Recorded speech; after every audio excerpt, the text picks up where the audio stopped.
Hello y'all, welcome back to the YouTube channel called Walk With Me. I hope everyone's walking towards peace. I hope everyone's journeying closer and closer to God's glory. I hope that we're focusing our minds on the bigger things and not getting caught up in the smaller things that this world can distract us with. I hope that we're standing firm in the faith, not only when everything's going good, but also when things hit the fan, when things don't look so good, when spiritual warfare is at its highest. I hope that we're able to persevere through these things.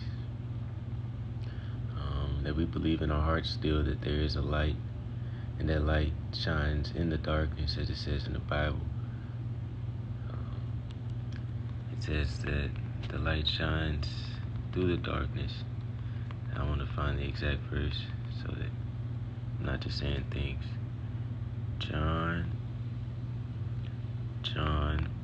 chapter 1 verse 5 says, "In the beginning was the Word, and the Word was with God, and the Word was God. The same was in the beginning with God. All things were made by him, and without him not anything that was made. In him was life, and the life was the light of men. And the light shineth in darkness, and the darkness comprehended it not. And the light shineth in the darkness, and the darkness comprehended not." I hope we're able to still believe that in the darkness that the light still shines. That just because we can only see the dark now at this moment doesn't mean that the light doesn't shine at the end of the tunnel. We just have to keep walking and get to the end. So don't give up when things get hard, but persevere. Keep the hope. Keep your mind set on the things that are set before you. It even said that's how Jesus endured the cross. It says let me find the verse of that, endured the cross. And we're going to see why it says he endured it, which can help us to endure the things we have to endure. Hebrews chapter 12 verse 2. It says, "Wherefore seeing we also are compassed about with so great a cloud of witnesses, let us lay aside every weight and the sin which does so easily beset us, and let us run with patience the race that is set before us, looking on to Jesus, the author and finisher of our faith, who for the joy that was set before him endured the cross, despising the shame, and is set at the right hand of the throne of God." See what it says? Looking on to Jesus, the author and finisher of our faith, the beginning and the end of our faith, who for the joy that was set before him, he endured the cross. So we can't forget the joy that's set before us. It will help us greatly to endure these things, to bear our cross, to die to ourselves daily. Just think of the joy that is set before us. I hope that we're able to keep persevering in this way. That was a long introduction. I'm sorry about that. But now I want to talk today about conforming. Today's video is called "Do Not Conform." By any means, I want to read a verse by that Paul writes in Romans chapter 12, verse 1 through 2. He says, "I beseech you therefore, brethren, by the mercies of God, that ye present your bodies a living sacrifice, holy and acceptable unto God, which is your reasonable service. And be not conformed to this world, but be ye transformed by the renewing of your mind, that ye may prove what is that good and acceptable and perfect will of God." I want to read that again. "I beseech you therefore, brethren, by the mercies of God, that ye present your bodies a living sacrifice, holy, acceptable unto God, which is your reasonable service. And be not conformed to this world, but be ye transformed by the renewing of your mind, that ye may prove what is that good and acceptable and perfect will of God."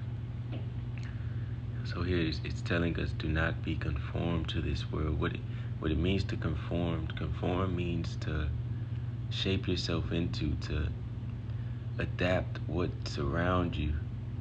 It means to be influenced by and built by the things that are in the world. It says, do not conform to the world, but it tells you, but be ye transformed. How? It says, by the renewing of your mind. We have to renew our minds daily.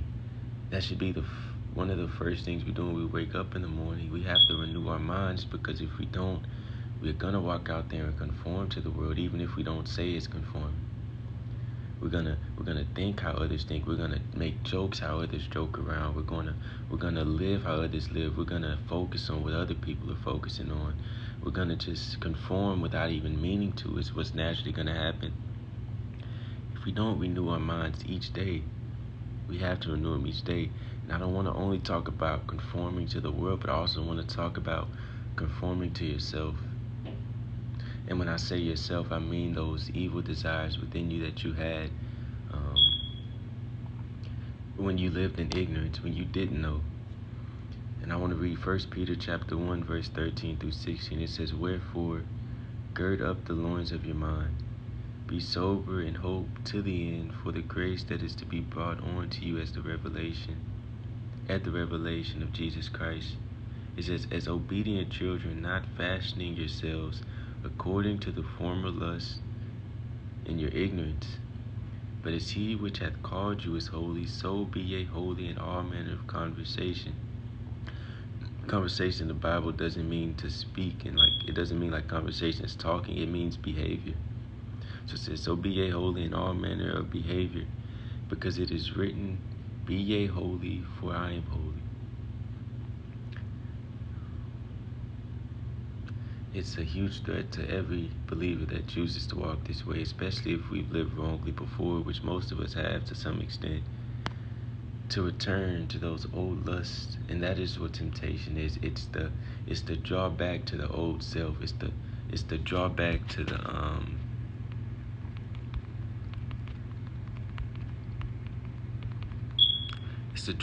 to those old things which dominated you before. That's what temptation is. And don't feel bad because you're tempted. Everyone's tempted going this way. Even Jesus was tempted going this way. So don't feel bad that you're tempted, but do know that temptation is not a friend. Know that temptation is a threat. It's a direct threat, even if it presents itself as a beautiful picture. Know that in that beautiful trap set up, that is only trying to bring you to the dark. So you have to keep that in mind and constantly meditate on these things. Meditate on that, so whenever it comes up in front of you, your mind's been meditating on it. So you see what's in front of you. You don't deny that what's in front of you is tempting, but you do see the other picture, that this is tempting and it may be pleasing, but it is only trying to lead me here. And that will help us a lot.